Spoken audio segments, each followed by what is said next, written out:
বৃষ্টিপাত মাপা হয় মূলত এর গভীরতা দিয়ে। কিভাবে করা হয়? ধরা যাক 1 মিটার প্রস্থ ও 1 মিটার দৈর্ঘ্যের একটি বর্গাকার পাত্র একটি মাটির খোলা জায়গায় রাখা হলো। বৃষ্টি হলে এই পাত্রটি পানি ধরে রাখবে এবং এই পাত্র থেকে কোনো পানি বাইরে বেরিয়ে যাবে না। তারপর বৃষ্টির সময় এই বাক্সে বৃষ্টির পানি জমা হলো। যখন বৃষ্টি থামলো তখন গিয়ে আমরা যদি সে পাত্রের পানির গভীরতা মাপি, তাহলে সেই গভীরতাই হবে বৃষ্টিপাতের পরিমাণ। এই গভীরতা মিলিমিটারে মাপা হয়। যদি পাত্রে পানির গভীরতা 10 মিলিমিটার হয়, তাহলে বলা হয় যে বৃষ্টিপাতের পরিমাণ 10 মিলিমিটার। আয়তনের দিক থেকেও এই পরিমাণটিকে দেখা যায়। বৃষ্টিপাতের পরিমাণ যদি 10 মিলিমিটার হয়, তাহলে পাত্রে জমা হওয়া পানির আয়তন হলো, আমরা জানি আয়তন সমান দৈর্ঘ্য গুণ প্রস্থ গুণ উচ্চতা।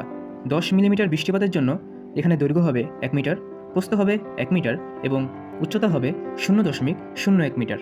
তাহলে হিসাব করলে দাঁড়াবে 0.01 ঘনমিটার বা 10 লিটার।